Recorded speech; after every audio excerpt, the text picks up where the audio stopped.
আসসালামু আলাইকুম, সবাইকে কন্টিনিউ স্বাগতম। আসলে অনেক বেশি অসুস্থ, মানে অনেক ঠান্ডা লাগছে, ধরো আবার শুয়েও ছিলাম। তারপরে যেহেতু পূর্বের শিডিউল ছিল, তারপরে শিডিউলের অনেক পরে ক্লাসটা শুরু করা। 7:30-এ ক্লাসের টাইম দিয়েও 7:30-এ শুরু করতে পারি নাই, 7:30-এর পর হয়ে গেছে। আমি আসলে আন্তরিকভাবে দুঃখিত। সবাই একটু দ্রুত যুক্ত হই ইনশাআল্লাহ। এই চ্যাপ্টারের যে গাণিতিক অংশ, অর্থাৎ এরা আমাদের পেইড কোর্সের ক্লাস, যারা এডমিশন সহ বিভিন্ন ব্যাচের স্টুডেন্ট আসো, 25-26 বা বিভিন্ন ব্যাচের আসো, আজকে তার গাণিতিক অংশটা ইনশাআল্লাহ আমরা শেষ করে দেবো। আমাকে খুব সহজে কিভাবে গাণিতিক সমস্যাগুলো সমাধান করা যায় সেই বিষয়টা নিয়ে আলোচনা করব। সবাই একটু দ্রুত, একটু মানে কষ্ট করে, যদি সবার কষ্ট হয় তারপরেও সবাই একটু লাইভটা শেয়ার করো, আমাদের বিভিন্ন গ্রুপগুলোতে শেয়ার করতে পারো। হ্যাঁ, তোমরা একটু সবাই একটু সহযোগিতা করো, তোমাদের মাধ্যমে কিন্তু আসলে আমরা সবার কাছে পৌঁছাই, তাই না? সবাই একটু সহযোগিতা করি ইনশাল্লাহ। সবাই যার যার জায়গা থেকে লাইভটা শেয়ার করি, সবাই যার যার জায়গা থেকে লাইভটা শেয়ার করে দেবো ইনশাল্লাহ। এবং একজন একজনকে মেনশন করে দিই, একজন একজনকে মেনশন করে দেই। আমরা একটু আমাদের গ্রুপগুলোতেও লাইভটা একটু শেয়ার করে দিও। লাভলি, ওয়ালাইকুম আসসালাম। তোমাদের মেসেঞ্জার গ্রুপে একটু লিঙ্কটা দিয়ে দাও। লাভলি, তোমাদের মেসেঞ্জার গ্রুপে লিঙ্কটা একটু দিয়ে দাও। লাভলি, তোমাদের মেসেঞ্জার গ্রুপে লিঙ্কটা একটু দিয়ে দিও, কেমন? আচ্ছা, অনেকে যুক্ত হচ্ছ, সবাই একটু যুক্ত হও, কারণ এই চ্যাপ্টারটার মূল অংশটা পড়াইছি তোমাদেরকে লাস্ট ক্লাসে, অর্থাৎ থিওরিটিক্যাল পার্টটা তোমাদেরকে পড়াইছি। আজকে যেটা করাবো সেটা হচ্ছে গাণিতিক পার্টটা তোমাদেরকে করাবো। গাণিতিক পার্ট মানে আসলে খুব বেশি কঠিন কিছু না, খুব সহজে ইনশাল্লাহ তোমরা এগুলো বুঝতে পারবা, পড়া দিয়ে পারবা। তো সবাই একটু শেয়ার করে দাও।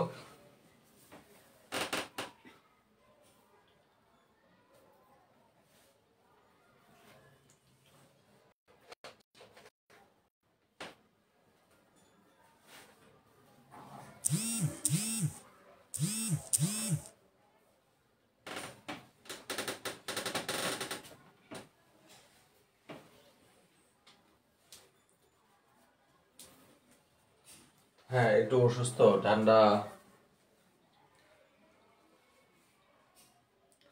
আমরা একটু সবাই চেষ্টা করি লাইভটা একটু শেয়ার করি। আমরা আসলে খুবই গুরুত্বপূর্ণ অংশ আসলে, বা গুরুত্বপূর্ণ ক্লাসের অংশই পড়াচ্ছি তোমাদেরকে।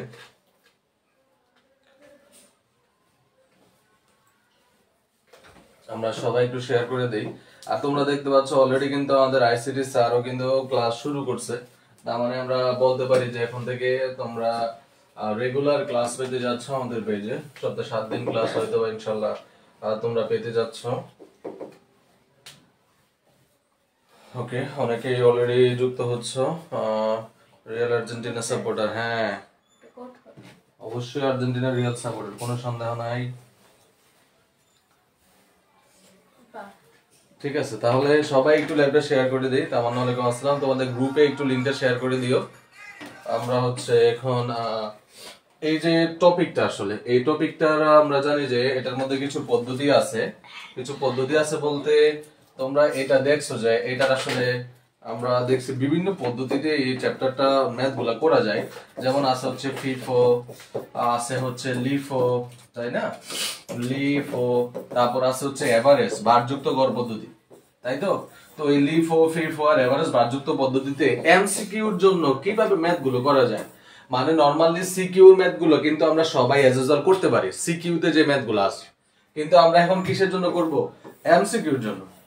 তাহলে এই এমসিকিউর জন্য যে ম্যাথ গুলো আছে সেই ম্যাথ গুলো আমরা কিভাবে করব, বা কিভাবে করলে অল্প সময় আনসার করা যাবে, সেই জিনিসটাই আজকের ক্লাসের মূল আলোচ্য বিষয়। তো ইতিমধ্যে অনেকে যুক্ত হয়েছে, সবাইকে অ্যাকাউন্টিং এর স্বাগতম। যারা স্টিল ল্যাবটা শেয়ার করো না, আমি সবাইকে অনুরোধ করব লাস্ট ক্লাসের মতো করে একটু সবাই যদি ল্যাবটা শেয়ার করো, তাহলে আমরা কিন্তু সবাইকে কানেক্ট করতে পারবো এবং সবাইকে নিয়ে ক্লাসটা করতে পারবো। এখন ম্যাথ গুলো করার শুরুতেই আমি তোমাদেরকে একটা বেসিক জিনিস নিয়ে একটু আলোচনা করতে চাই, একটা বেসিক অংশ তোমাদের সাথে একটু শেয়ার করতে চাই। যেমন ধরো FIFO, তো FIFOর পূর্ণরূপ কি হচ্ছে বলো তো? First in first out. এই তো FIFOর পূর্ণরূপটা কি দাঁড়াচ্ছে? ফার্স্ট ইন ফার্স্ট আউট, তাই তো?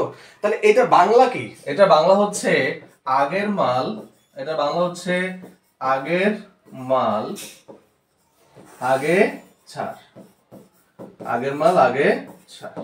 এইটার বাংলা হচ্ছে আগের মাল আগে ছাড়। অর্থাৎ যে পণ্যগুলো তোমার গোডাউনে আগে আসছে, অর্থাৎ তোমার দোকানে যেগুলো প্রথমে ইন করছে, এগুলাকে সবার আগে বিক্রি করবা। ঠিক আছে, মানে আগের মাল আগে ছাড়, অর্থাৎ আগে যেটা আসছে ফার্স্ট ইন, আগে যেটা আসছে সেটাই আগে আউট হবে, যেটা প্রথমে আসছে সেটা প্রথমে বিক্রি করবো। এটা হচ্ছে FIFO পদ্ধতির মূল থিম। আচ্ছা, তারপর আসে হচ্ছে LIFO। কি আছে বলো তো? লিফো হচ্ছে লাস্ট ইন ফার্স্ট আউট। লিফোর পূর্ণরূপ কি? Last in first out. তো এই লাস্ট ইন ফার্স্ট আউটের বাংলাটা কি দাঁড়াচ্ছে? যে পরের মাল আগে ছাড়, পরের মাল আগে ছাড়। কি বলা হচ্ছে? লিফো পদ্ধতিতে কি বলা হচ্ছে? যে পরের মাল কি ছাড়ো, পরের মালটা আগে বিক্রি করতে হবে, পরের মালটা আগে বিক্রি করতে হবে। তবে এই দুইটা পদ্ধতির মধ্যে একটা প্রশ্ন পরীক্ষায় প্রায় সময় আসে যে মুদ্রাস্ফীতির সময় কোন পদ্ধতিটা অনুসরণ করা ভালো। মনে রাখবা, মুদ্রাস্ফীতির সময় ভালো হচ্ছে কোনটা? মুদ্রাস্ফীতির সময় ভালো হচ্ছে লিফো। মুদ্রাস্ফীতির সময় কোন পদ্ধতি অনুসরণ করা ভালো? লিফো। আর মুদ্রা সংকোচনের সময়, কিসের সময়? মুদ্রা সংকোচনের সময় ভালো কোনটা? মুদ্রা সংকোচনের সময় ভালো হচ্ছে FIFO। এখন মুদ্রাস্ফীতি মানে কি? মুদ্রাস্ফীতি মানে হচ্ছে যখন দাম কি পায়? দাম বৃদ্ধি। মুদ্রাস্ফীতি মানে হচ্ছে কি? দাম বৃদ্ধি। যখন দাম স্তর বৃদ্ধি পেতে থাকে, পণ্যদ্রব্যের দাম বৃদ্ধি পেতে থাকে, ওটাকে আমরা জাস্ট মুদ্রাস্ফীতি বলি। আর মুদ্রা সংকোচন কখন হয়? যখন দাম কি হয়? দাম সাধারণত কম হয়। দাম সাধারণত কি হয়? কম হয় বা হ্রাস পায়। দাম সাধারণত কম হয় বা হ্রাস পায়, তখন FIFO। আর যদি মুদ্রাস্ফীতি হয় তাহলে হচ্ছে লিফো। এখন মুদ্রাস্ফীতি মানে পণ্যদ্রব্যের দাম বৃদ্ধি পাওয়া। মুদ্রাস্ফীতি মানে কি স্যার বলেন তো? না, ম্যাথ শিখবো, ম্যাথ, এমসিকিউ ম্যাথ। কথা বুঝতে পারছো? এমসিকিউর ম্যাথ, ওটা বড় না, তোমাদের শর্ট সিলেবাসে না থাকলে ওটা তুমি পড়বা না, শর্ট সিলেবাসে থাকলে ওটা পড়বা না। কিন্তু এমসিকিউ তে এগুলা দিয়ে দেয়, বুঝতে পারছো বিষয়টা? এমসিকিউ তে দিয়ে দেয়। আচ্ছা, যেটা বলতেছিলাম, হ্যাঁ, তাহলে এই যে মুদ্রাস্ফীতির সময় মানে যখন পণ্যদ্রব্যের দাম বৃদ্ধি পায়, তখন আমরা লিফ অনুসরণ করব। তো এটাকে আমরা সহজে একটা লাইনের মাধ্যমে মনে রাখতে পারি, সেটা হচ্ছে লাফাইতে লাফাইতে লিফো। এটাকে আমরা কি মনে রাখতে পারি? লাফাইতে লাফাইতে লাফাইতে লাফাইতে লাফাইতে লিফো। হ্যাঁ, কি বললাম? লাফাইতে লাফাইতে লিফো। অর্থাৎ যখন পণ্যদ্রব্যের দাম লাফায় লাফায় বৃদ্ধি পাবে, তখন আমরা কোন পদ্ধতি অনুসরণ করব? লিফো পদ্ধতিটা অনুসরণ করব। লাফায় লাফায় বৃদ্ধি পাওয়া মানে হচ্ছে মুদ্রাস্ফীতি হওয়া। যেমন এখনকার সিচুয়েশনটা, এখনকার সময়ে পণ্যদ্রব্যের দাম ঠিক একইভাবে এই লাফায় লাফায় বৃদ্ধি পাচ্ছে। তাহলে এই সময়টাকে আসলে মুদ্রাস্ফীতির একটা খারাপ সময় আমাদের ইকোনমিতে। তাহলে এখনো বলা হচ্ছে যে এই সিচুয়েশনগুলোতে মুদ্রাস্ফীতি অনুসরণ করা ভালো। এখন প্রশ্ন হলো, মুদ্রাস্ফীতির সময় লিফ অনুসরণ করা কেন ভালো? আবার হচ্ছে মুদ্রা সংকোচনের সময় FIFO অনুসরণ করা কেন ভালো? তোমাদেরকে লাস্ট ক্লাসে একটা বিষয় শিখাইছে, তোমাদের মনে আছে কিনা? যে এর সাথে, অর্থাৎ এই লিফো FIFO বা এই পদ্ধতিটার সাথে হিসাব বিজ্ঞানের একটা নীতিমালা জড়িত। কি নীতি মনে আছে তোমাদের? রক্ষণশীলতার নীতি। কোন নীতি বলো স্যার? রক্ষণশীলতার নীতি। এই রক্ষণশীলতার নীতি আমাদেরকে বলছে তোমাকে সবসময় এমন পদ্ধতি বা নীতি অনুসরণ করা উচিত যার ফলে তোমার সম্পদের পরিমাণ কম দেখাবে এবং ব্যয়ের পরিমাণ বেশি দেখাবে। অর্থাৎ মুনাফার পরিমাণ কি হবে? কম হবে। কয়টা সিস্টেমের কথা বললাম? সম্পদ কম দেখাবে, ব্যয় বেশি দেখাবে, মুনাফা কম দেখাবে। অর্থাৎ সম্পদ কম আর মুনাফা কম দেখানোই হচ্ছে তোমার মূল target according to conservatism principal, মানে রক্ষণশীলতার নীতি অনুযায়ী। তাহলে গত ক্লাসে অর্থাৎ এর আগের ক্লাসটায় কিন্তু তোমাদেরকে এই বিষয়গুলো খুব ভালোভাবে আলোচনা করা হয়েছে যে প্রারম্ভিক মজুদ বেশি দেখাইলে বিক্রিত পণ্যের ব্যয় থেকে শুরু করে মুনাফা বা অন্যান্য বিষয়গুলো কি হয়, কমে না বাড়ে। আবার প্রারম্ভিক মজুদ পণ্য বেশি বা কম দেখালে কি হয়, এই বিষয়গুলো আলোচনা করছি। তাহলে এখন এই মুদ্রাস্ফীতির সময় লিফ অনুসরণ করার মানে হচ্ছে কি? লিফ অনুসরণ করার মানে হচ্ছে লিফ অনুসরণ করলে কি কি হয় যা সংক্ষেপে, এত বিস্তারিত তো আলোচনা করা যাবে না, এগুলো আলোচনা করছি। যদি তুমি এই সময়ে মুদ্রাস্ফীতির সময় তুমি লিফ অনুসরণ করো তাহলে তোমার কি হবে? সমাপনী মজুদ পণ্যের ব্যয় কম দেখানো হবে। কি দেখানো হবে? সমাপনী মজুদ পণ্যের ব্যয় কম দেখানো হবে। এটা একটু পরে একটা ম্যাথ থেকে আমি তোমাকে এক্সপ্লেইন করে দেখাবো। যদি সমাপনী মজুদ পণ্যের ব্যয় কম দেখানো হয়, আমরা জানি বিক্রিত পণ্যের ব্যয় কি দেখানো হবে? বিক্রিত পণ্যের ব্যয় দেখানো হবে বেশি। বিক্রিত পণ্যের ব্যয় দেখানো হবে কি স্যার? বিক্রিত পণ্যের ব্যয় দেখানো হবে বেশি, কারণ এটার সাথে অপোজিট রিলেশনশিপ। বিক্রিত পণ্যের ব্যয় যদি বেশি হয় তাহলে মোট প্লাস নিট উভয় কি হবে? উভয় হবে বেশি। মোট প্লাস নিট উভয় কি হবে? বেশি। আচ্ছা, আর আরেক দিক দিয়ে এই নিট লাভটাকে আবার মালিকানা সত্ত্বের সাথে যোগ হবে, তাহলে আমাদের মালিকানা সত্ত্ব কি হবে? মালিকানা সত্ত্ব কি হবে? বেশি হবে। আবার আরেকটা বিষয় যদি একটু ডিপলি চিন্তা করো, এই যে সমাপনী মজুদ পণ্য তুমি কম দেখাচ্ছ, তার মানে তুমি চলতি সম্পদ কি দেখাচ্ছ? চলতি সম্পদ কি দেখাচ্ছ? কম দেখাচ্ছ। চলতি সম্পদ কি দেখাচ্ছ? কম। তাহলে দেখো, এই যে তোমাকে কেন বলা হয়েছে, তোমাকে কি কারণে বলা হইলো যে যখন বাজারে মুদ্রাস্ফীতি চলে তখন তুমি কি অনুসরণ করো? তখন লিফ অনুসরণ করো। কারণ এইটা আর এই যে এই বিষয়গুলো আমাদেরকে কে শিখায় বা কে বলে? রক্ষণশীলতার নীতি। কি নীতি? রক্ষণশীলতার নীতি। তাহলে খেয়াল করো, যদি মুদ্রা সংকোচনের সময় তুমি ফিফ অনুসরণ করো তাহলে সেম কেস। কথা বুঝতেছো কিনা? মুদ্রাস্ফীতির সময় কেন বলা হয়েছে যে ফিফ অনুসরণ করো? তখনও মুদ্রাস্ফীতির সময় ফিফ অনুসরণ করলে মজুদ পণ্যের ব্যয় কম দেখানো হবে, বিক্রিত পণ্যের ব্যয় বেশি দেখানো হবে। ঠিক আছে? তাহলে এই জাস্ট এটা মনে রাখলে তুমি সবগুলা বুঝতে পারবা। তাহলে দেখো, মুদ্রাস্ফীতির সময় লিফ অনুসরণ করলে সমাপনী মজুদ পণ্যের ব্যয় কেমন দেখাবে? সমাপনী মজুদ পণ্যের ব্যয় কম দেখাবে। মুদ্রাস্ফীতির সময় লিফ অনুসরণ না করে ফিফ অনুসরণ করলে কি হবে? ঠিক তার উল্টা হবে। লিফ অনুসরণ করলে যা হয় ফিফ অনুসরণ করলে তার উল্টা হবে। লিফ অনুসরণ করলে যদি মজুদ পণ্যের ব্যয় কম হয় তাহলে ফিফ অনুসরণ করলে মজুদ পণ্যের ব্যয় বেশি দেখাবে, বিক্রিত পণ্যের ব্যয় কম দেখাবে। কথা বুঝতেছো কিনা? একেবারে সিম্পল, একেবারে সিম্পল। তুমি এখান থেকে 4টা ইফেক্ট লিখতে পারবা যদি একটা বুঝো। লিফ অনুসরণ করলে যা হয় এই সময় ফিফ অনুসরণ করলে ঠিক তার উল্টা হবে। সিম্পল হিসাব। আচ্ছা, আবার এখানে মুদ্রা সংকোচনের সময় ফিফ অনুসরণ করলে এই ঘটনাগুলা ঘটে। এখন ফিফ অনুসরণ করলে যা হয় লিফ অনুসরণ করলে ঠিক তার উল্টা হয়। That's it. এতটুকু যদি বুঝো, আমার মনে হয় এখান থেকে এমসিকিউ আসলে ইনশাআল্লাহ তোমরা ভুল করবে না। সো যারা ক্লাসে অলরেডি আসো, আমাকে একটু কমেন্টে জানাও যে অর্থনীতিতে কোন অবস্থায় কোন পদ্ধতি অনুসরণ করতে হবে, এটা কেন বলা হয়েছে, কোন নীতি বলছে, কেন করব, এগুলো বুঝতে পারছো কিনা। এবং হ্যাঁ, আরেকটা গুরুত্বপূর্ণ বিষয় বলা হয়েছে যে আর মজুদ পণ্য মূল্যায়নের আরেকটা পদ্ধতি কিন্তু আছে, বারযুক্ত গড় পদ্ধতি। তবে গ্যাপ প্লাস আইএফআরএস, খেয়াল করো কি বলতেছে, গ্যাপ প্লাস আইএফআরএস, এই দুইটা পদ্ধতি সাপোর্ট করে হচ্ছে ফিফোকে। কাকে সাপোর্ট করে? ফিফোকে। লিফোকে সাপোর্ট করে না। এটাও তোমাদের জেনে রাখা উচিত। কারণ বলা হয় যে লাস্ট ইন ফার্স্ট আউট। তুমি যদি শেষের পণ্যগুলো আগে বিক্রি করো তাহলে প্রথম দিকে যে পণ্যগুলো আসছে এগুলো অপ্রচলিত হয়ে যেতে পারে, ওগুলো পচে যেতে পারে, এগুলো নষ্ট হয়ে যেতে পারে, তাহলে তুমি ব্যবসায়িকভাবে লোকসানের সম্মুখীন হবা। এর জন্য গ্যাপ আর আইএফআরএস কি করে না, গ্যাপ আর আইএফআরএস লিফোটাকে মানে বলা হয় যে এইটা অনুসরণ করা কি নয়, উচিত নয়, তারা এই জন্য এটাকে সাপোর্ট করে না। তাহলে গ্যাপ আর আইএফআরএস কাকে সাপোর্ট করে? ফিফোকে সাপোর্ট করে। কাকে সাপোর্ট করে? ফিফোকে সাপোর্ট করে। কথা কি ক্লিয়ার? যারা ক্লাসে আসেন, আমি কি আপনাদেরকে এতটুকু বুঝাইতে পারছি? তাহলে হয়ে গেলে আমরা এবার ম্যাথে চলে যাবো ইনশাআল্লাহ। যদি এতটুকু কভার হয় আপনাদের, আমরা এবার ম্যাথে চলে যাব। যদি এতটুকু কমপ্লিট হয় আমরা ম্যাথে চলে যাব। ক্লিয়ার সবাই? সবাই কি ক্লিয়ার হয়েছেন?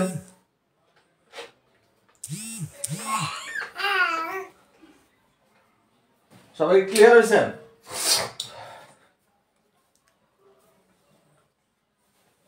হ্যাঁ, আর্জেন্টিনা, আর্জেন্টিনা, হৃদয়ে আর্জেন্টিনা।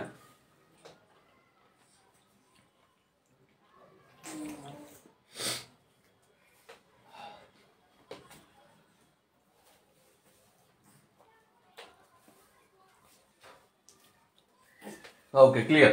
তাহলে আমরা কি ম্যাথে চলে যাই নাকি? আমরা কিসের দিকে যাই? ম্যাথের দিকে যাব। ওকে, ম্যাথমেটিক্যাল। আমি তিনটা নয়ন ওয়ালাইকুম আসসালাম। তোমরা কিন্তু শেয়ার করো নাই, দেখো এখন কিন্তু মোটামুটি আমাদের পেজে রিচ আলহামদুলিল্লাহ বাড়তেছে। আমরা আশা করছি খুব শীঘ্রই আমরা খুব ভালো স্টুডেন্ট নিয়ে ক্লাসটা করতে পারবো। সো তোমরা একটু শেয়ার করে দিও। সার্কল ছোট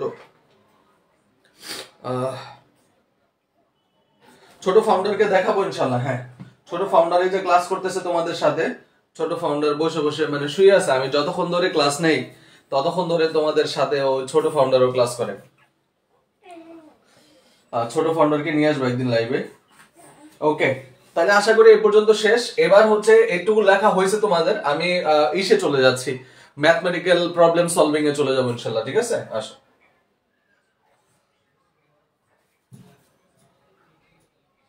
যারা স্টিল একটা শেয়ার করেন আমি অনুরোধ করবো প্লিজ।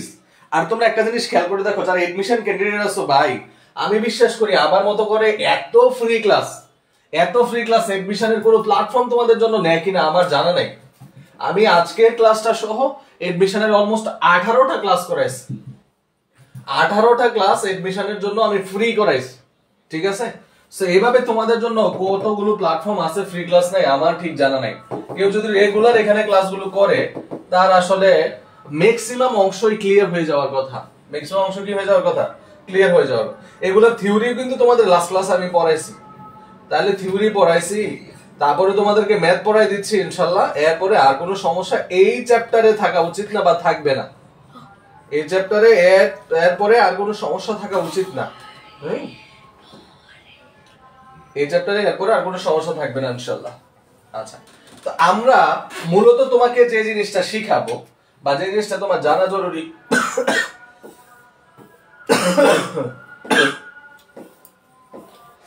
দুঃখিত আসলে ঠান্ডা হালকা কাশও আছে, পরিস্থিতির জন্য বেগতিক।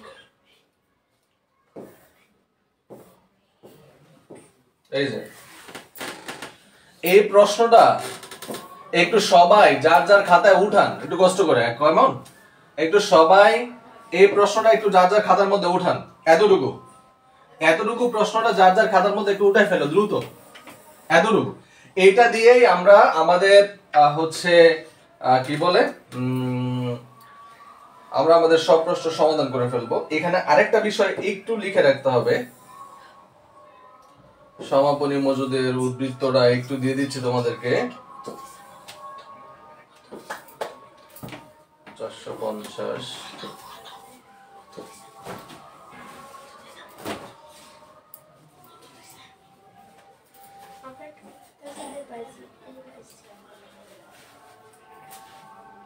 আচ্ছা, একটা কাজ করি আমরা, আমি এখানেই তোমাদেরকে পড়াই, ম্যাথটা পড়াইতে তোমাদের সুবিধা হবে, তোমাদের দেখতে সুবিধা হবে।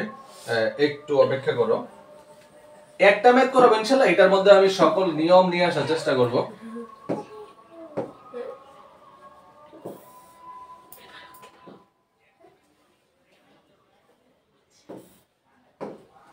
ওকে, তো এখন আমরা একটা উদাহরণ এখানে লিখে নিই। হ্যাঁ, একটা উদাহরণ এখানে লিখে নেই।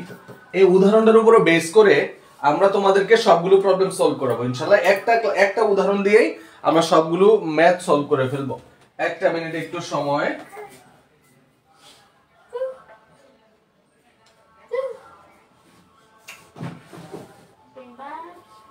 আমরা প্রিভিয়াস ইয়ার একটা প্রশ্ন নেই, তাহলে আসলে আমাদের বিষয়গুলো বুঝতে সুবিধা হবে এবং আমরা ধারণা পাবো কি টাইপের প্রশ্ন আসলে এখান থেকে আসে। যারা অলরেডি বিভিন্ন বই থেকে প্রশ্ন প্র্যাকটিস করো তোমরা হয়তো জানো যে আসলে কি টাইপের প্রশ্ন এখান থেকে আসে।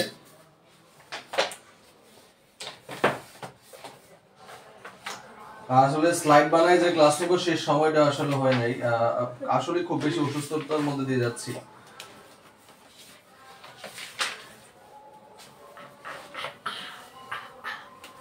ওকে, সো একটা উদাহরণ আমরা নিচ্ছি, এই উদাহরণটা দিয়ে আমরা শেষ করব প্রশ্নটা। ধরো যেভাবে আছে এইভাবে তোমরা উঠাই ফেলবা, ঠিক আছে? জানুয়ারি 1 হচ্ছে প্রারম্ভিক জের। হ্যাঁ, প্রারম্ভিক জের আমরা এখানে নিলাম হচ্ছে একক আর এটা নিলাম হচ্ছে দর। দেখা যায় কিনা? দেখা যায় তো পুরো অংশ, একক আর দর দেখা যায়। ওকে, তো 10 টাকা আমরা হচ্ছে দেখলাম আমাদের আছে হচ্ছে 200 একক 10 টাকা করে, 200 একক 10 টাকা করে। হ্যাঁ, দর, আচ্ছা দর হয়ে গেছে, দর বুঝে নিব। তারপর ধর হচ্ছে জানুয়ারি মাসের 5 তারিখ, জানুয়ারি মাসের কয় তারিখ? তারপর ধরো জানুয়ারি মাসের 2 তারিখ হচ্ছে ক্রয়। আমরা কি করলাম? জানুয়ারি মাসের 2 তারিখ হচ্ছে আমরা ক্রয় করলাম। ক্রয় করছি হচ্ছে ধরো 500 একক 13 টাকা করে, 500 একক 13 টাকা করে ক্রয় করছি। তারপরে ধরো হচ্ছে জানুয়ারি মাসের 15 তারিখ, জানুয়ারি মাসের 15 তারিখে হচ্ছে আমরা আবার পণ্য ক্রয় করলাম। আমরা আবার কি করলাম? পণ্য ক্রয় করলাম। তো পণ্য ক্রয় করছি ধরো হচ্ছে 700 একক, 700 একক ধরো হচ্ছে আমরা ক্রয় করছি 15 টাকা করে। ওকে, তারপরেও ধরো হচ্ছে জানুয়ারি মাসের 25 তারিখ আমরা পণ্য বিক্রি করে দিলাম। জানুয়ারি মাসের পণ্য বিক্রি করে দিলাম হচ্ছে ধরো 900 একক বিক্রি করে দিলাম। বিক্রয়ের সময় রেটটা আসলে ম্যান্ডেটরি না। হ্যাঁ, বিক্রয়ের সময় রেটটা প্রয়োজন নাই, রেটটা থাকলেও আসলে আমাদের খুব বেশি কাজে আসবে না।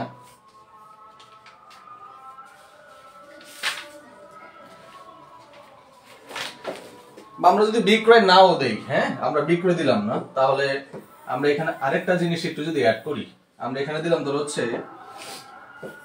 সমাপনী মজুদ। সমাপনী মজুদ পণ্য আমরা দিলাম ধরো হচ্ছে 5 2 60 700 500 700, আমরা সমাপনী মজুদ পণ্য দিলাম হচ্ছে 300 একক। ওকে ডান। এই প্রশ্নটা একটু সবাই উঠাই ফেলো, ঠিক আছে? এই প্রশ্ন একটু সবাই উঠাই ফেলো, সবাই প্রশ্নটা একটু উঠে ফেলো। সাহেব ধন্যবাদ, আল্লাহ কবুল করুক, আমিন। আচ্ছা, প্রশ্ন যদি সবার উঠানো হয়ে থাকে, এই প্রশ্নটাকে আমরা লিফুতে সমাধান করব, এটাকে আমরা ফিফুতে সমাধান করব, এটাতে আমরা ভারযুক্ত গড় পদ্ধতিতে সমাধান করব। কেমন? সবার উঠানো হয়েছে কিনা? তাহলে আমরা প্রথমে আমরা এখান থেকে কি কি বের করব? তোমাদের প্রথম কাজ বলো তো স্যার, এখানে কি বিক্রয় করছো কত একক? এটা দেওয়া আছে, এখানে কত একক বিক্রি করা হয়েছে, তুমি কি বের করতে পারবা? কে বের করতে পারবা বা কে বলতে পারবা কত একক বিক্রি করা হয়েছে? বলো তো একটু দেখি, কে বলতে পারবা বিক্রয় একক কত? দেখি কেউ বলতে পারো কত একক বিক্রি করা হয়েছে? কেউ একজন বলো, বলো স্যার কত একক বিক্রি করা হয়েছে? কে বলতে পারবা? একটু দ্রুত দেখি, কেউ একজন বলো কত একক বিক্রি করা হয়েছে? জানুয়ারি মাসের 1 তারিখে প্রারম্ভিক ক্রিয়া ছিল 200 একক, জানুয়ারি মাসের 5 তারিখে ক্রয় করছি হচ্ছে 500 একক। আচ্ছা, এই 15 তারিখ থেকে আমরা 25 তারিখ বানাই দেই, তার মধ্যে আবার হচ্ছে ক্রয় করছি 700 একক। ওকে, সমাপনী মজুদ হচ্ছে কত? 300 একক। তাহলে বলা হয়েছে যে আমরা বিক্রি করছি কত একক, বলো একটু দেখি।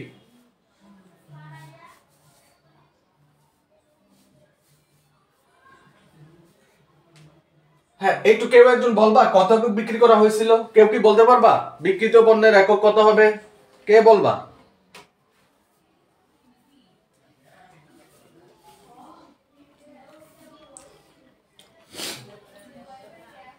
এমনি জাহিদ বলছো 1100 একক, বাকিটা সবাই একটু ট্রাই করো তো, পারবা কিনা কত একক বিক্রি করা হয়েছে? তো হাসিব একবারে নতুন,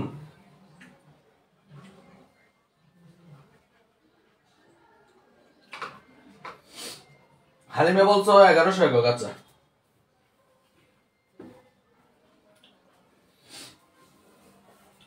এখানে নতুন পুরাতনের কিছু না, বেসিকটা তুমি অ্যাপ্লাই করলে তুমি নিজেও পারবা। দেখো খেয়াল করো হাসিব, মানে কি বলা হয়েছিল দেখো, তোমার কাছে জানুয়ারি মাসের 1 তারিখে ছিল হচ্ছে 200 একক, তারপর তুমি আরো কিনছো 500 একক, তারপরে আবার কিনছো 700 একক। তাহলে তোমার কাছে টোটাল আছে কত? একটু খেয়াল করো, 5 আর 7 হচ্ছে 12, 12 আর 2 কত? 1400 একক। তোমার কাছে 1400 একক পণ্য আছে, সারা মাস ধরে ছিল। কিন্তু সমাপনী কখন হয়? সমাপনী হয় মাসের শেষের তারিখে গিয়ে। তো মাসের শেষের তারিখে দেখা যাচ্ছে যে সমাপনী মজুদ আমার কাছে হিসাবে আছে হচ্ছে 300 একক, অর্থাৎ টোটাল ছিল আমার কাছে 1400 একক, যার মধ্যে 300 একক আমার অবশিষ্ট আছে। আমার কাছে টোটাল ছিল কত? 1400 একক। 1400 এককের মধ্যে আমার কাছে এখন আছে কত 300 একক, তাহলে 1400 এর মধ্যে আছে 300, তাহলে বাকিটা গেল কই? বাকি এককগুলো কোথায় চলে গেল? বাকি এককগুলো আসলে আমি বিক্রি করে দিলাম। বাকি এককগুলো আমি কি করে দিলাম? বাকি এককগুলো আমি বিক্রি করে দিলাম। তাহলে কত বিক্রি করলাম? 1400 এর মধ্যে যদি 300 থাকে তাহলে বিক্রি করে দিছি কত? বিক্রি করে দিছি হচ্ছে 1100। এইটা একটু আমাদের সবারকে বের করে নিতে হতে পারে, অনেক অঙ্কের মধ্যে দিয়ে দিবে, আবার কিছু কিছু অঙ্কের মধ্যে আমাকে বের করে নিতে হবে। আমি একটা অঙ্কই নিচ্ছি যেটার মধ্যে আসলে সব পাওয়া যাবে, এই জন্য আমি এই প্রশ্নটা নিলাম। কথা কি বুঝাতে পারছি তোমাদেরকে? 1100 কি ক্লিয়ার? 1100 হবে, কি হবে ভাইয়া বলো তো? 1100 হবে। যারা স্টিল লাইভটা শেয়ার করো নাই, আমি অনুরোধ করবো লাইভটা একটু শেয়ার করে দাও, লাইভটা একটু শেয়ার করে দিও, যার যার প্রোফাইল থেকে বা হচ্ছে তোমরা বিভিন্ন গ্রুপে থাকো সেই গ্রুপগুলোতে একটু শেয়ার করে দিও। আশা করি এবার ক্লিয়ার 1100, এবার ক্লিয়ার হয়ে যাও কোথায় 1100 হবে, তাই না? প্রথমে আমার কাছে যা ছিল সব বের করলাম, বের করে কি করলাম? বের করে হচ্ছে আমি বাদ দিয়ে দিলাম, তাই তো? এই তো, আর কিছু না। এবার কি বোঝা গেল? এবার কি বোঝা গেল? হাসিব, আসো এবার আমরা আমাদের কাজ শুরু করি। আমরা প্রথমে কাজ করব হচ্ছে ফিফো পদ্ধতি নিয়ে। কি পদ্ধতি নিয়ে? ফিফো।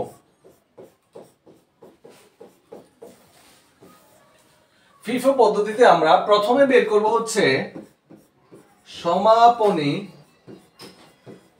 আচ্ছা, আমরা সমাপনী বের না করে আমরা তোমাদেরকে একটু সিস্টেমেটিক্যালি অঙ্কটা শেখাই। আমরা প্রথমে বের করব হচ্ছে বিক্রিত পণ্যের ব্যয় কত হবে। দেখো এইভাবে ছোট ছোট করে প্রশ্নগুলো আসবে, এখন থেকে শুরু কিন্তু আমাদের আলোচনা, ঠিক আছে?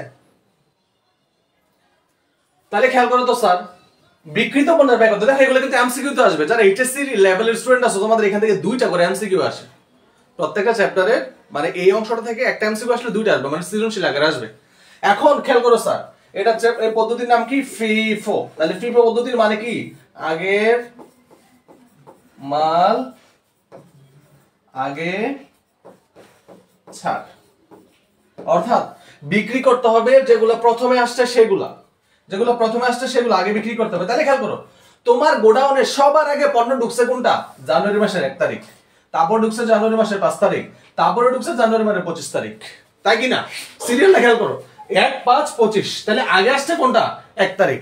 তাহলে বিক্রি করার সময় যদি ফিফো অনুসরণ করো তাহলে সবার আগে কোথায় বিক্রি করতে হবে? এই যে 200, এই যে এককটা আছে 200 একক, এখান থেকে সবার প্রথমে বিক্রি করতে হবে।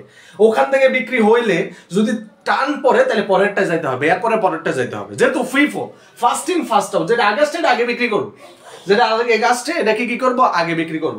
তাহলে আমি টোটাল বিক্রি করছি কত একক? 1100 একক। টোটাল কত একক? 1100 একক। তুমি একটা উদাহরণ সাপোজ ধরো এটা একটা বস্তা, ধরো তোমার কাছে 3টা বস্তা আছে এরকম, হ্যাঁ, এরকম 3টা চালের বস্তা আছে, এটার মধ্যে 50 কেজি, এটার মধ্যে 50 কেজি, এটার মধ্যে 50 কেজি। প্রথম চালের বস্তাটা তুমি কিনে আনছো 1 তারিখ, এটা আনছো 5 তারিখ, এটা আনছো 25 তারিখ, ওকে? এখন বিক্রি করলা, ধরো বিক্রি করলা তুমি 120 কেজি চাল। কত কেজি চাল বিক্রি করলা? 120 কেজি। তাহলে এখন তোমাকে বলা হলো যে বিক্রিটা তুমি কোন পদ্ধতিতে করবা? ফিফো পদ্ধতি অনুসরণ করে তুমি বিক্রি করবা। তাহলে তুমি কি করবা? তুমি কিভাবে তোমার কাস্টমারকে চালগুলো দিবা? তুমি বলবা যে ভাই এটা তো আগে আছে, তাহলে এটা আগে নাও। তাহলে প্রথম এই বস্তাটার মধ্যে আছে কত কেজি? 50 কেজি। তাহলে বিক্রি করছে কিন্তু 120, তাহলে 50 দিলে হবে না। তারপরে এর পরের বস্তাটা যাইতে হবে, যেটা এর পরে কিনছি, এরপরে এখান থেকে দিব 50 কেজি। তাহলে টোটাল দিয়ে দিলাম কত কেজি? 100 কেজি। তাও কি আমার শেষ কাজ না? এরপরে তো আরো 20 কেজি বাকি আছে, এই 20 কেজি দিতে হবে 3 নাম্বার বস্তা থেকে। তাহলে এটা শেষ, এটাও শেষ, এটা থেকে চলে যাবে হচ্ছে 20 কেজি। এইভাবে হচ্ছে ফিফো পদ্ধতি বাদ দিতে হবে, যেহেতু ধারাবাহিকভাবে বলা হয়েছে আগে যেটা আসছে প্রথম থেকে বাদ দিতে হবে। আর যদি এটা ফিফো হইতো তাহলে প্রথম বাদ দিতাম শেষেরটা যেটা আসছে এটা থেকে, এরপরে এটা থেকে, এটা যেত ফুল বাদ, এটাও যেত ফুল বাদ, এখান থেকে যেত মাত্র 20 কেজি। বুঝতে পারছো কিনা আমার কথাটা? বুঝতে পারছো কিনা? কথাটা ক্লিয়ার? মানে ফিফো লিফোটা অনেকের কাছে কেন এটা একটু ক্লিয়ার করলাম, কারণ অনেকে আসলে এই পদ্ধতি মানে এই চ্যাপ্টার এখনো পড়োই নাই, যারা 26 ব্যাচের স্টুডেন্ট স্পেশালি। দেখো এই টেকনিকটা ফলো করলে কিন্তু আমাদের ম্যাথগুলো ইনশাআল্লাহ হয়ে যাবে, ঠিক আছে?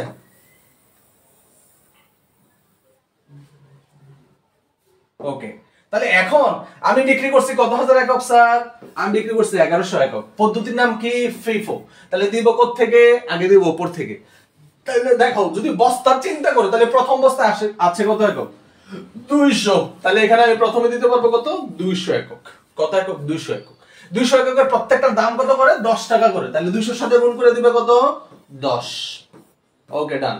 তারপর যোগ, কারণ বিক্রি করছে টোটাল 1100 একক, তার মধ্যে আমি দিছি মাত্র কত, দিছি মাত্র হচ্ছে 200, এখনো তো শেষ হয় নাই।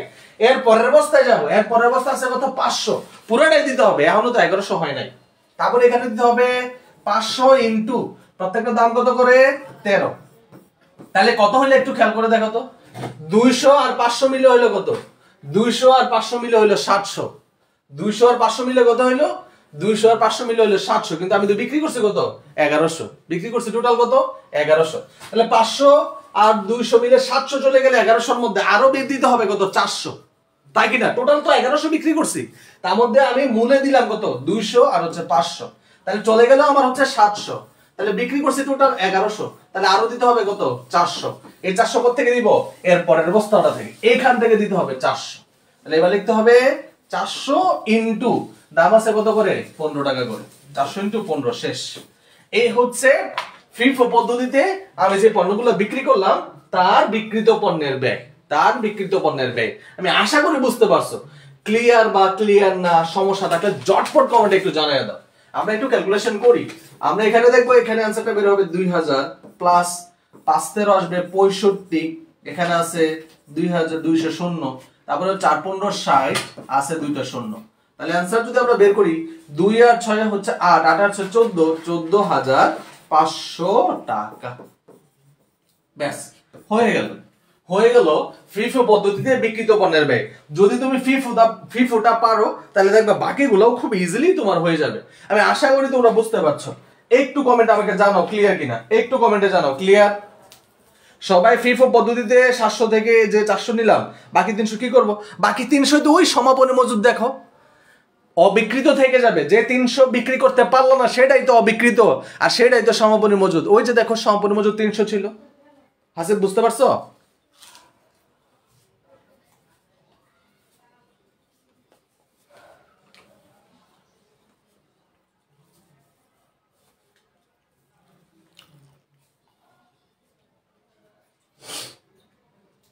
সবাই কি ক্লিয়ার? ক্লিয়ার হয়ে যাওয়ার কথা, আশা করি ক্লিয়ার হয়ে যাওয়ার কথা।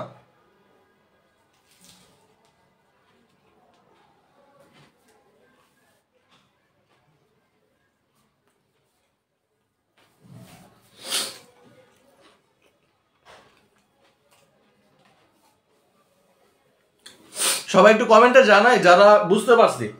কোনো সমস্যা থাকলেও বলো, স্যার আলোচনা করব, সমস্যা নাই। আর এইগুলো আমরা আমাদের ইউটিউব চ্যানেলে আপলোড করছি।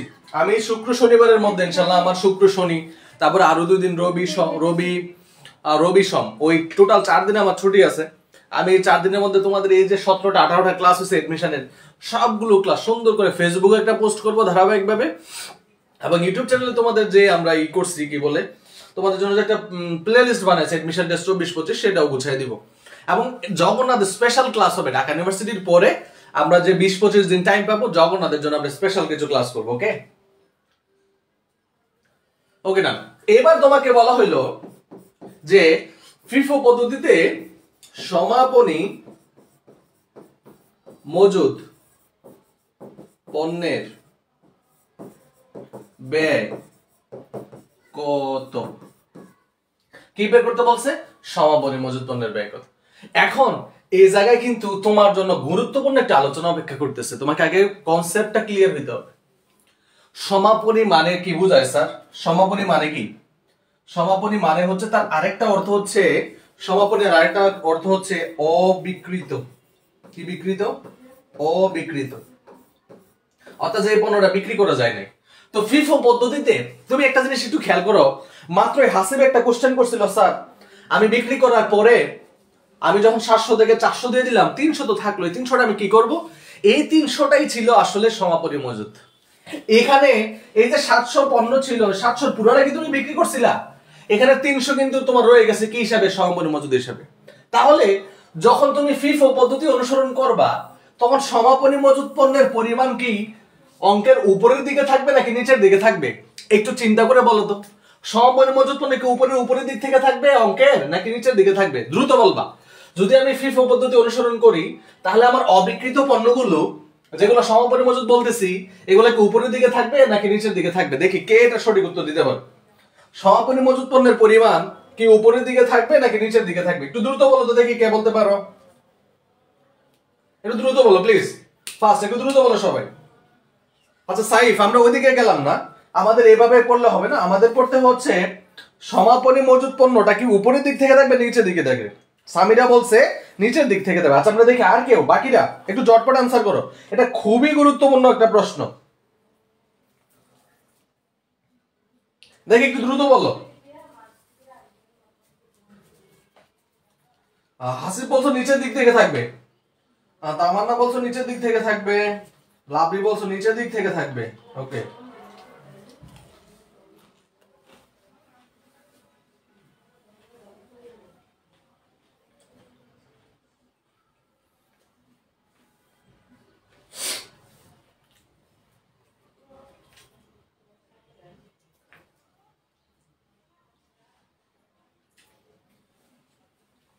নুসরাত, বারেক, সাইদুল সবাই বলছো নিচের থেকে, ভেরি গুড, আলহামদুলিল্লাহ। তাহলে তোমরা বুঝতে পারতেছো আমার কিন্তু অঙ্কে বলেই দিছিল ভাই সমাপনী মজুদ পণ্যের পরিমাণ কতটা, কিন্তু অঙ্কে বলে দিছে। সমাপনী মজুদ পণ্যের পরিমাণটা কত ছিল তোমাদের মনে আছে? 300 একক। কত একক? 300 একক। সমাপনী মজুদ পণ্যের পরিমাণ কত একক? 300 একক, এটা কিন্তু বলে দিছে অঙ্কের মধ্যে। এখন 300 একক তাহলে কোথা থেকে থাকবে? নিচের থেকে 300 একক নিলেই হবে। তাহলে আমার সমাপনী মজুদের পরিমাণ আছে 300 একক। প্রশ্ন হলো এই 300 কে কি 700 থেকে নিব, 500 থেকে নিব নাকি 200 থেকে নিব? সমাপনী মজুদ পণ্যের পরিমাণ যেটা দেওয়া থাকবে সেটা যদি নিচের থেকে নেওয়া যায় তাহলে তারা মোর উপরে যাওয়া দরকার নাই। তার মানে এখান থেকে অবশিষ্ট রয়েছে, বাকিগুলা বেচা হয়ে গেছে, বাকিগুলা কি হয়ে গেছে? বেচা হয়ে গেছে। তাহলে আমার অবশিষ্ট ছিল কোত্থেকে? এই 700 থেকে। কত? 700 একক কত টাকা করে? 15 টাকা করে। তাহলে এখান থেকে তো আমার 300 অবশিষ্ট ছিল, তাহলে 300 সাথে জাস্ট কত গুণ করে দাও? 15 গুণ করে দাও। 3 15 45, 4500 টাকা। অঙ্ক শেষ, অঙ্ক শেষ।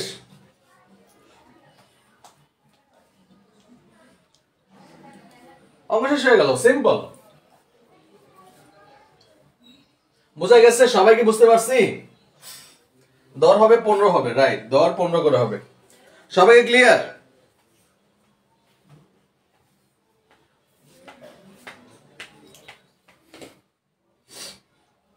বড়দিনের শুভেচ্ছা। সবাইকে বুঝতে পারছি? জি স্যার, ওকে, থ্যাংক ইউ। আমি বিশ্বাস করি ইনশাআল্লাহ এখান থেকে প্রশ্ন কমন পাবেই, একেবারে নিশ্চিত, শতভাগ নিশ্চিত এখান থেকে প্রশ্ন আসবে পরীক্ষায়। এখন তোমাকে কখনো কখনো একটু সাফার করা লাগতে পারে, সাফার করতে পারে এই জন্য যে সমাপনী মজুদ পণ্যের পরিমাণটা দেওয়া নাও থাকতে পারে। সমাপনী মজুদ পণ্যের ব্যয়, এই সমাপনী মজুদ পণ্যের ব্যয় না, সাপোজ ধরো সমাপনী মজুদ পণ্যের পরিমাণটা দেওয়া নাও থাকতে পারে। তাহলে সমাপনী মজুদ পণ্যের পরিমাণ যেমন 300 অঙ্কে দেওয়া ছিল, বিক্রিত পণ্যের মানে বিক্রয় কত একক করছো ওইটা দেওয়া নাই, আবার কোন কোন অঙ্কে বিক্রয় দেওয়া থাকবে সমাপনী মজুদ দেওয়া থাকবে না। তখন তুমি কিভাবে করবা? তুমি তখন করবা প্রারম্ভিক মজুদের সাথে, প্রারম্ভিক মজুদের সাথে তুমি যোগ করবা হচ্ছে ক্রয়গুলা। কিগুলা যোগ করবা? ক্রয়গুলা। প্রারম্ভিক মজুদের সাথে কি যোগ করবা? ক্রয়গুলা। যোগ করে জাস্ট বিক্রয়গুলা বাদ দিয়ে দিবা, যোগ করে বিক্রয়গুলা কি করবা? বিক্রয়গুলা বাদ দিয়ে দিবা। তাহলে একটা জিনিস সেখান থেকে শিখে রাখো, এই যে প্রারম্ভিক মজুদ আর ক্রয় যোগ করলা, এই অংশটুকুর নাম হচ্ছে বিক্রয়যোগ্য পণ্যের ব্যয়। কি নাম বলো তো? বিক্রয়যোগ্য পণ্য। এই অংশটুকুর নাম কি? বিক্রয়যোগ্য পণ্য। Goods available for sale. এখান থেকে তুমি কি বাদ দিচ্ছ? বিক্রয়। তাহলে বিক্রয়যোগ্য থেকে বিক্রয় বাদ দিয়ে দিলা, তাহলে বাইরে গেল কি? অবিকৃত। আর ওই অবিকৃত অংশটার নামই হচ্ছে কি? সমাপনী মজুদ। তাহলে সমাপনী মজুদের আরেকটা নাম কি? অবিকৃত পণ্য। কি না ভাইয়া? অবিকৃত পণ্য। তাহলে কখনো যদি কোন অঙ্কে দেখো সমাপনী মজুদ পণ্য দেওয়া নাই, তাহলে তুমি এই স্টাইলে কি করে নিবা? এই স্টাইলে সমাপনী মজুদটা তুমি বের করে নিবা। কথা কি ক্লিয়ার? এভাবে এই ফরম্যাটে তুমি সমাপনী মজুদটা কি করে নিবা? বের করে নিবা। ব্যাস হয়ে গেল। কথা কি লেখা হয়েছে? এই সূত্রটা কি লিখছি সবাই?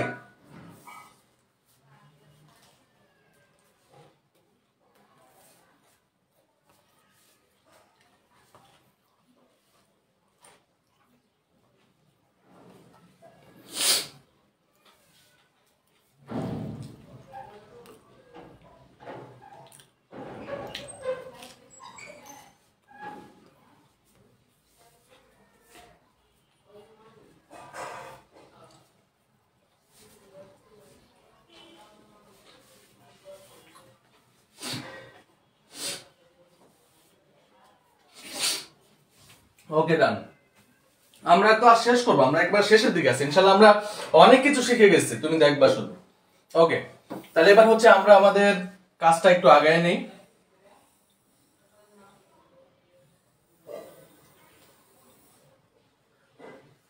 ডান।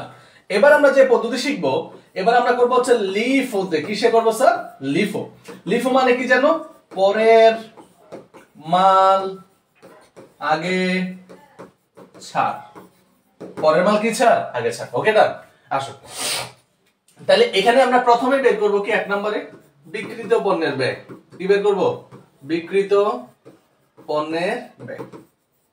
আর যারা একাডেমিক স্টুডেন্ট আছো, তোমাদের জন্য আরেকটা গুড নিউজ হচ্ছে, আমরা আইসিটি ক্লাসগুলো আমাদের পেজে আপলোড করে দেবো। ঠিক আছে, আমরা আইসিটি ক্লাসগুলো আমাদের পেজে আপলোড করে দেবো। তোমাদের যে আইসিটি ক্লাসগুলো হচ্ছে, সেই আইসিটি ক্লাসগুলো আমরা আমাদের পেজে আপলোড করে দেবো ইনশাআল্লাহ। ওকে ডান। তাহলে বিক্রিত পণ্যের ব্যয়, কালকে কিন্তু আবার আইসিটি ক্লাস। তোমরা জানো এখন আমরা একটা রুটিন রেডি করতেছি। আসলে স্যারও অনেক ব্যস্ত থাকে, আমিও ব্যস্ত থাকি, কিন্তু 7 দিনে এখন ক্লাস হবে, এটা নিয়ে কোনো সন্দেহ নেই। আচ্ছা, বিক্রিত পণ্যের ব্যয়। তো বিক্রিত পণ্যের ব্যয় এবার কোন পদ্ধতি? লিফো। তাহলে কত একক পণ্য জন্য আমরা বিক্রি করছিলাম? আমরা বিক্রি করছিলাম কত একক পণ্য বলেন তো ভাইয়া? আমরা বিক্রি করছিলাম 1100 একক পণ্য। কত একক? 1100 একক পণ্য বিক্রি করছিলাম। কত একক? 1100 একক পণ্য আমরা বিক্রি করছিলাম। এখন আসেন, এই 1100 একক পণ্য এবার কি, যেমন ফিফোর সময় কিন্তু আমরা উপরে থেকে বিক্রি শুরু করে করে আমরা কি করছিলাম, নিচের দিকে আসছিলাম, মনে পড়ে কিনা আপনাদের? কিন্তু এখন পদ্ধতি হচ্ছে লিফো, পরের টাগে বিক্রি করতে হবে। অর্থাৎ এবার আমাদের বিক্রির প্রসেস হবে এইভাবে, অর্থাৎ আমরা নিচের থেকে বিক্রি করতে করতে করতে করতে করতে করতে কোন দিকে যাব? উপরের দিকে যাব। আমি কি বুঝাতে পারতেছি আপনাদের টেকনিকটা? এবার কিন্তু পদ্ধতির নাম কি? এবার পদ্ধতির নাম কিন্তু লিফো। তাহলে এবার কি উপরে থেকে বেচবো নাকি নিচের থেকে বেচবো? এবার কিন্তু বেচা কিনা হবে নিচের দিক থেকে, অর্থাৎ আমার এখান থেকে বেচা, টান পড়লে আমরা এটাই যাবো, এরপর এটাই যাবো, এভাবে যাবো কিন্তু। তাহলে আমি টোটাল বিক্রি করছি কত একক ভাই বলেন তো? 1100 একক। ওকে ডান, চলেন। তাহলে প্রথম বিক্রি করবো কোথা থেকে? এই 700 একক থেকে। তাহলে পুরো 700 একক আমি দিয়ে দিব, কারণ এখনো তো 900 হয় নাই। তাহলে 700 দাম কত করে? 15 করে গুণ দিয়ে দেন, যোগ দিয়ে দেন। তাহলে টোটাল বিক্রি করছিলেন 1100, তার মধ্যে দিচ্ছেন 700। তাহলে 1100 থেকে 700 চলে গেল, তাহলে আর থাকে কত? 400। তাহলে 400 দিতে হবে এর পরের বস্তা থেকে। তাহলে এর পূর্বের বস্তা কত স্যার? 500। দেখো তো, এই 500 থেকে কি 400 আমি দিতে পারি না? এই 500 থেকে তো আমি 400 দিয়ে দিতে পারি। তাহলে আমার কি এখানে যাওয়ার দরকার আছে? মানে আমার কি জানুয়ারি 1 তারিখের বস্তার মধ্যে যাওয়ার দরকার আছে? নাই। আমি তো জানুয়ারি 5 তারিখের বস্তা থেকে আমি কি করতে পারি? আমি কিন্তু পণ্যগুলো বেচে দিতে পারি। আমার কিন্তু এর উপরের বক্সে যাওয়ার প্রয়োজন হবে না। অর্থাৎ এই 500 থেকে আমি কত দিয়ে দিতে পারবো? এই 500 থেকে আমি 400 দিয়ে দিতে পারবো। কত টাকা করে? 13 টাকা করে। শেষ। তাহলে বাকিগুলো কিন্তু আর বিক্রি করার প্রয়োজন নাই, বা বিক্রি করিও নাই। কেন করি নাই? দেখো, এই 500 থেকে বাকি রইল 100, আর উপরে রইল 200, 200 আর 100 মিলে কত? 300। এই 300 হচ্ছে তোমার সমাপনী মজুদ। কথা কি বুঝাতে পারছে কিনা? তাহলে ওইগুলো যদি দিয়ে দাও, তুমি দেখবা তোমার সমাপনী মজুদ টান পড়ে গেছে, মিলে না। যে কোনো একদিকে তুমি বুঝতে পারবা যে অঙ্ক ভুল হচ্ছে নাকি ঠিক হচ্ছে। কথা বুঝতে পারছো কিনা? তাহলে এখন গুণ করে দাও, কত হবে ভাইয়া? 5 × 75, 7500 যোগ 4 × 13 কত? 4 × 13 52। তাহলে কত হইলো? আমাদের হয়ে গেল 5200। 7 × 5 = 1200, মানে 7 × 5 = 12, তাহলে 12700 টাকা। তাহলে আমাদের বিক্রিত পণ্যের ব্যয় হলো কত ভাই বলো তো? বিক্রিত পণ্যের ব্যয় কত হইলো? 12700 টাকা।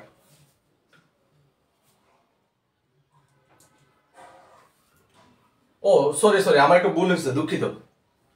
7 × 15 তো 105 হবে, তাই না? 10500, তাহলে 15700। 15700 হবে।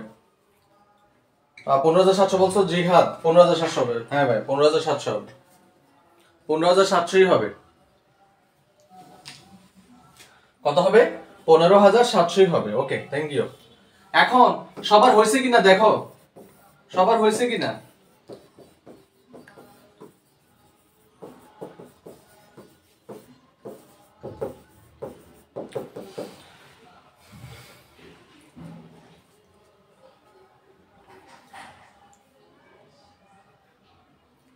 হ্যাঁ তো হোক না, দর তো ভিন্ন হইতে পারে, দরের সমস্যা নাই তো।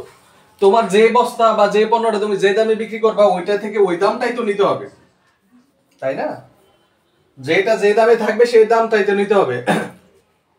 আইসিডি ক্লাস 8:30 হবে সামিরা, 8:30। ICD class 8:30।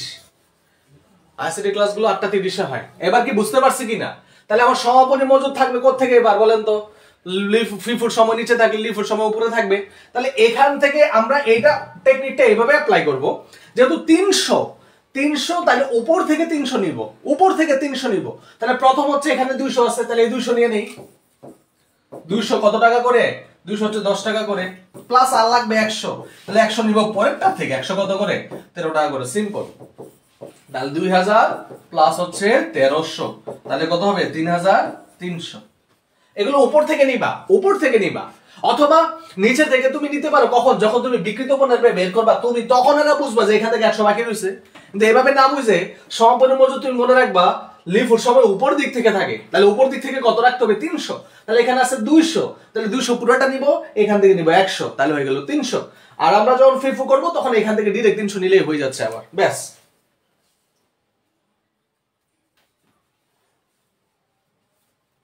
কথা কি ক্লিয়ার?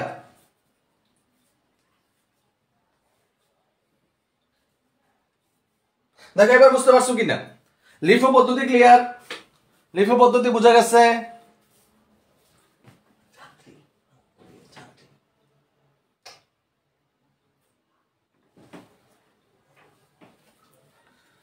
স্যার বোঝা গেল কিনা?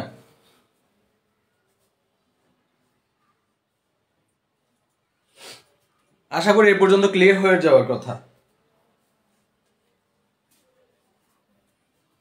Clear sir? তাহলে আমাদের আরেকটা টেকনিক আছে, আমরা শেষ করে ক্লাসটা শেষ করব। তোমরা একটু দ্রুত শেষ করো, তাহলে আমরা আমাদের ক্লাসটা শেষ করতে পারবো। আমরা বরাবরের মতো আরেকটা পার্ট আমাদের বাকি আছে, সেটা কি বাকি আছে? সেটা হচ্ছে আবার যুক্তকর পদ্ধতির বাকি আছে, ওটা করলে হয়ে গেল, শেষ। ওকে না, আর যারা ক্লাসে আছো আমি আশা করি তোমরা বুঝতে পারবে। ক্লাসে না থাকলে কিভাবে বুঝবা? ক্লাসে থাকলে না বোঝার কোনো সুযোগ নাই। এবং এর মাধ্যমে তুমি প্রশ্ন করতে ভাই আমি কি সব অঙ্ক পারবো? একেবারে গ্যারান্টি দিয়ে দিলাম ইনশাআল্লাহ, একবারে সব অঙ্কই তুমি পারবা, কোনো অঙ্কই তোমার বাকি থাকবে না, সব অঙ্কই তুমি করতে পারবা। এবার আমরা পড়বো হচ্ছে এভারেজ। এটা বলা হচ্ছে ওয়েটেড এভারেজ মেথড।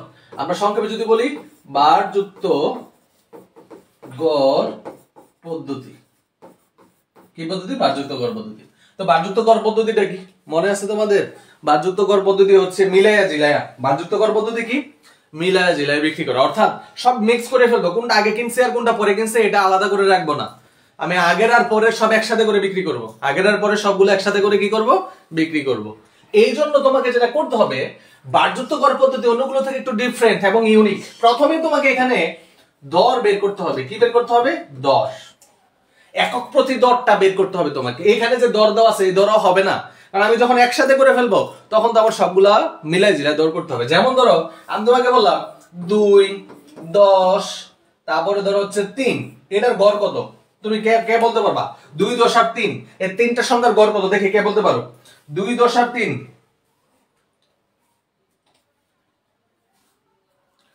গোলা দেখা যায়? কি বলেন ভাই?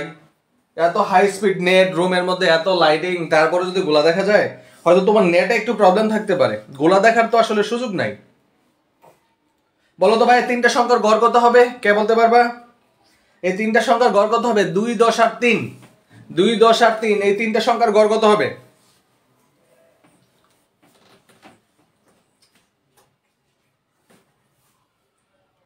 5 হবে। হাসিব বলছো 5 হবে, সামিরা বলছো 5 হবে। ওকে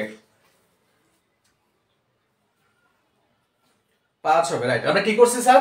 আমরা এগুলা যোগ করছি, যোগ করে 1, 2, 3 আছে, 3 দ্বারা ভাগ করছি, आंसर হয়ে গেছে কত? 5। এটা আমরা সবাই জানি। তাহলে এটা যেহেতু গড় পদ্ধতি, এই যে দেখো গড়, আমরা কিন্তু এখানে গড় বের করছিলাম। তাহলে গড় বের করার সিস্টেম হচ্ছে যতগুলো সংখ্যা আছে ওগুলোকে যোগ করে তত দ্বারা কি করতে হবে? ভাগ করতে হবে। এটা হচ্ছে তার টেকনিক। তাহলে এই টেকনিকটাই আমরা এখানে ব্যবহার করব। কেমন? এই টেকনিকটা আমরা এখানে ব্যবহার করব, আসো খেয়াল করো। তাহলে আমরা প্রথমে আমরা লম্বা করে একটা টান দিয়ে দিলাম, দিয়ে আমি হচ্ছে যত একক ওই যে যতগুলো সংখ্যা আছে তত দ্বারা ভাগ করতে হবে। তাহলে আমার সংখ্যা আছে কয়টা দেখো? 200, 500 আর হচ্ছে 700। এগুলো আমার কাছে ছিল, এগুলো আমি কিনছিলাম। এই যে প্রারম্ভিক মজুদ আর ক্রয়, এইগুলাই আমার নিয়ে কাজ করতে হবে। যেমন ধরো প্রথমে হচ্ছে আমি 200 একক কিনছিলাম কত টাকা করে? 200 একক কিনছিলাম 10 টাকা করে, এইটা লিখে যোগ দিলাম। তারপর হচ্ছে কিনছি 500 একক 13 টাকা করে, এইটা লিখে যোগ চিহ্ন দিলাম। তারপরে কিনছি হচ্ছে 700 একক কত টাকা করে? 700 একক 15 টাকা করে, এটা নিয়ে গুণ চিহ্ন দিলাম, শেষ। কিন্তু নিচে কি করব, নিচে ভাগ করব শুধু এককগুলা দ্বারা। শুধু কি দ্বারা? এই যে এই 200 চলে আসলো এখানে যোগ, তারপর চলে আসবে 500 এখানে যোগ, তারপর চলে আসবে এই 700 এখানে, ব্যাস আমার দর বের হয়ে যাবে। সিস্টেমটাকে বুঝাইতে পারছি? এখানে তাহলে কি কি নিয়ে আসলাম বলতো? প্রারম্ভিক মজুদ প্লাস হচ্ছে ক্রয়। কি কি আসবে ভাই বলতো? প্রারম্ভিক মজুদ আর ক্রয় আসবে। এই যে দর নির্ণয় করবা, এই দর নির্ণয়ের ক্ষেত্রে শুধু প্রারম্ভিক মজুদ আর কি নিবা? প্রারম্ভিক মজুদ আর ক্রয় নিবা। কি নিবা ভাই বলতো? প্রারম্ভিক মজুদ আর ক্রয় নিবা, অন্য কিছু নিবা না। প্রারম্ভিক মজুদ আর কি নিবা? প্রারম্ভিক মজুদ আর ক্রয় নিবা। ওকে, প্রারম্ভিক মজুদ আর ক্রয় নিবা।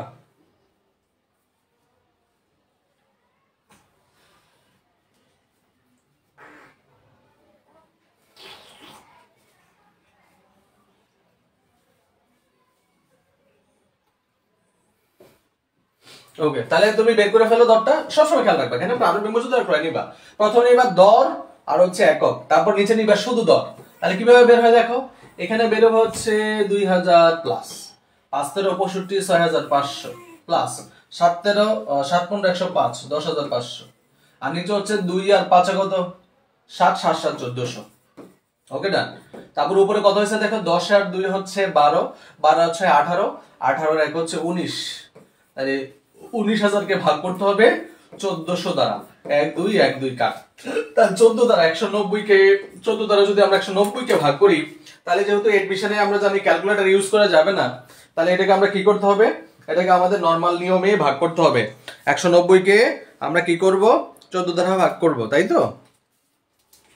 190 কে আমরা 14 দ্বারা ভাগ করব, তাহলে এখানে 15.57 আসবে। ঠিক আছে, 15.57 আসবে।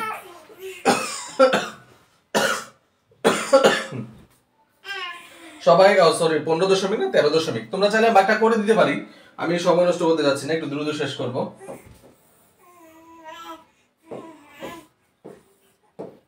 13.57 কি হবে? 13.57 হবে।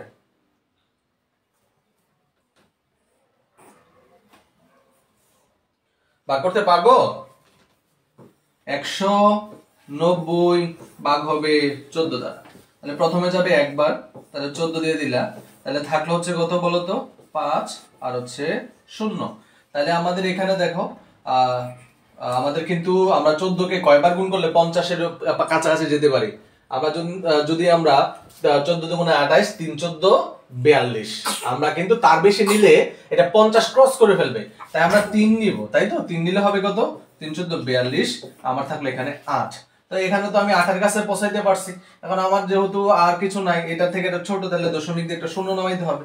তাহলে আমরা এখন কয়বার গুণ করলে 80 এর কাছাকাছি যেতে পারবো? আমরা 80 এর কাছাকাছি যেতে পারবো হচ্ছে 5 বার গুণ করলে। সো এভাবে 5 বার দিলে এটা চলতে থাকবে। তো আমাদের 13.5 হইলে আর লাগে না, 13.5 হইলে আমাদের আর প্রয়োজন নাই, ব্যাস হয়ে গেল। তাহলে প্রথমে দর নির্ণয় করতে হবে এইভাবে, ঠিক এই ফরম্যাটে। আমি তোমাদের একবার সহজ করে যা যা প্রয়োজন সব কিন্তু লিখে দিচ্ছি, একবারে এইভাবে তুমি দরটা নির্ণয় করবা। দর নির্ণয় করলে এবার কাজ তো একবারে পুরা আউলা জাউলা কাজ, একবার সোজা কাজ। কি কাজ? আমরা প্রথমে কি বের করব? আমরা প্রথমে বের করব হচ্ছে বিক্রিত পণ্যের ব্যয়। সাপোজ বিক্রিত পণ্যের ব্যয়, দেখো তো বিক্রিত পণ্যের ব্যয় বের করতে গেলে তোমার বিক্রিত পণ্য কত ছিল তোমার কি মনে আছে? বিক্রিত পণ্য ছিল তোমার 1100। তাহলে এই 1100 এর সাথে জাস্ট এই 13.57 গুণ করে দিবা, শেষ। যতটুকু বিক্রি করছো টোটালটার সাথে জাস্ট ওই দামটা, যে দামটা তুমি মাত্র বের করলে এটা গুণ করে দাও, শেষ। তারপর তোমাকে বের করতে বললে সমাপনী মজুদের মূল্য কত, সমাপনী মজুদ পণ্যের ব্যয়, সমাপনী মজুদ পণ্যের ব্যয় বের করতে বল। তাহলে এখানে সমাপনী মজুদ কত ছিল? 300 একক, গুণ করে দাও 13.57 দ্বারা, শেষ, আমাদের অঙ্ক কমপ্লিট। জাস্ট গুণটা করলেই হবে, জাস্ট গুণটা করলেই হয়ে যাবে। দেখো কত ইজি। তাহলে প্রথম একটু তোমার কাছে কঠিন মনে হচ্ছিল যে এত কিছু করে আমার দর বের করে লাগতেছে, তাহলে দেখো দরটা যদি তুমি বের করতে পারো, দরটা যদি বের করতে পারো তাহলে কিন্তু আর বাকি কাজটা কিন্তু তোমার জন্য আসলে কঠিন কিছু না। যদি দর বের হয়ে যায় তাহলে বাকি জিনিসটা কিন্তু আসলে কঠিন থাকলো না, বাকি জিনিস সহজ হয়ে গেল। ঠিক আছে, তাহলে আমি আশা করব যারা শেষ পর্যন্ত ক্লাসে ছিল আজকে, তাদের জন্য এই এমসিকিউতে কিন্তু এর বাইরে কিছু লাগে না। একেবারে আমি শিওরলি তোমাকে বলতেছি ইনশাআল্লাহ তুমি এডমিশন হও, তুমি একাডেমিক লেভেলের স্টুডেন্ট হও, তোমার এমসিকিউ তে এইখান থেকে যে প্রশ্ন আসবে তুমি নিশ্চিত থাকো ইনশাআল্লাহ তুমি এই প্রশ্নগুলোর সঠিক উত্তর করতে পারবা। তাহলে আমরা তিনটা পদ্ধতি ছিল এই চ্যাপ্টারে, সাধারণত এই তিনটা পদ্ধতির এমসিকিউ তোমাকে পড়াইছি। এবং যারা এটা সিকিউ ক্লাস করতে চাও, এটা সিকিউ অর্থাৎ সৃজনশীল ক্লাস আমাদের অ্যাকাউন্টিং আমার ইউটিউব চ্যানেলে দেওয়া আছে। প্রত্যেকটা পদ্ধতির ম্যাথ সলভ করে আমরা ক্লাস নিয়েছিলাম, এগুলো আপলোড করে রাখছি এবং ওখানে আমরা এমসিকিউ ক্লাসগুলো দিয়ে দিচ্ছি, ঠিক আছে? তাহলে একেবারে পূর্ণাঙ্গ আমাদের মতো করে এইভাবে প্রস্তুতি নিতে হলে একেবারে এমসিকিউ প্লাস সিকিউ, তাহলে অবশ্যই অ্যাকাউন্টিং এর বিকল্প কিছু নাই। একাডেমিক লেভেল এবং এডমিশনও এত ফ্রি ক্লাস, অদ্বিতীয় প্ল্যাটফর্ম আমি বলি আর কি। অন্যরা অনেক ভালো পড়ায়, অনেকে অনেক ক্লাস নেয়, কিন্তু এত বেশি ক্লাস আমার মতো করে কেউ নেয় না, এটা আমি আসলে কনফিডেন্স নিয়েই বলি। তার মানে অন্যদেরকে ছোট করা না, অ্যাকাউন্টিং অনেক টিচাররা অনেক ভালো পড়ে, আমার থেকে হয়তো অনেকে ভালো পড়ে। তো আশা করছি সবাই ক্লাসটা এনজয় করছেন। আমি ক্লাসটা ইউটিউব চ্যানেলে আপলোড করে দিব। আপনারা জানেন প্রতি শনিবার আমাদের অ্যাকাউন্টিং এক্সাম হয়, অলরেডি আমরা অ্যাকাউন্টিং এর এক্সাম নিচ্ছি, আমরা শনিবার কিন্তু আমরা আবার অ্যাকাউন্টিং এক্সাম নিব। আশা করি সবাই এক্সামগুলোতে অ্যাটেন্ড করবেন। এবং আজকে যেমন হচ্ছে অ্যাকাউন্টিং ক্লাস হয়ে গেল, আগামীকালকে আইসিটি ক্লাস হবে, তার পরের দিন অর্থাৎ শুক্রবার কিন্তু আবার আমাদের অ্যাকাউন্টিং ক্লাস হবে এবং ধারাবাহিকভাবে কিন্তু ফিনান্স ক্লাসও হচ্ছে। সবাই ভালো থাকেন, সুস্থ থাকেন, অ্যাকাউন্টিং এর সাথে থাকেন। যদি সম্ভব হয় নোটটা আমাদের অ্যাকাউন্টিং এর গ্রুপে শেয়ার করতে পারেন এবং ক্লাসগুলো অবশ্যই আমাদের ইউটিউব চ্যানেলে পেয়ে যাবেন। আসসালামু আলাইকুম ওয়া রাহমাতুল্লাহ।